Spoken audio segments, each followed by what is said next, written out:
dole na yi daga abin da zan yi in cika burin zuciya. Na yi nisa ban jin kira in waiwaya, in na rasa abin da nake so ku tabbatar sai ziya. Kin gani ba wanki ne in akan ƙaunar ki ne, zan yi komai ko jiki zai sha wuya, ko ana so ko ana ki ke kadai ce indiya. Zan yi hidima gunki ko da za a ce min nariya. Kin shige min zuciya, sahiba ta tausaya, ki zamo min garkuwa yanda babu mai min razani.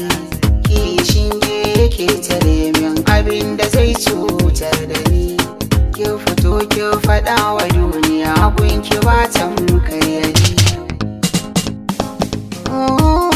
Ra'ayina kai tsaye zan faɗa ba kewaye, mai kuɗin duniya na ɗaya ba ni so in za a yi ba ni ke ɗaukaka ba na biɗa in za ta min shinge da ke.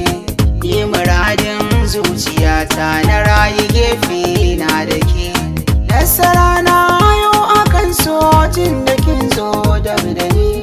Duka lamai na da amsa fuskata ganar da ni, murmushin da kika yi ya nunan gake na zangwani.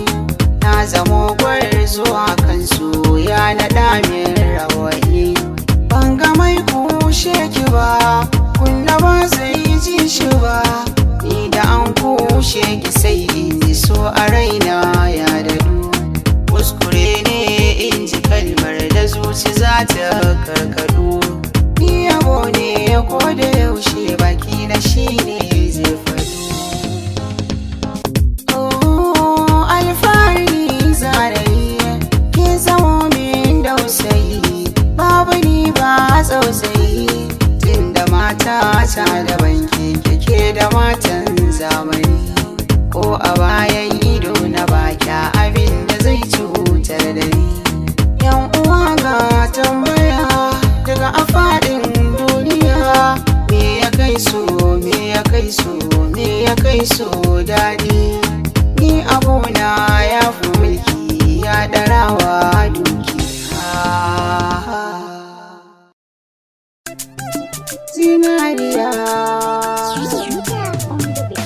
sanda so ya shiga cikin raina ya kusan sani hauka, na gaza gane cikin yanayin da nake damuna ce ko kaka.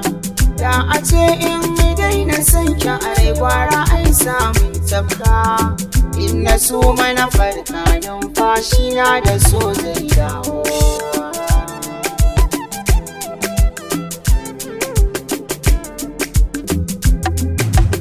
Babu amfani na rai da jiki in ba zai soyayya ba,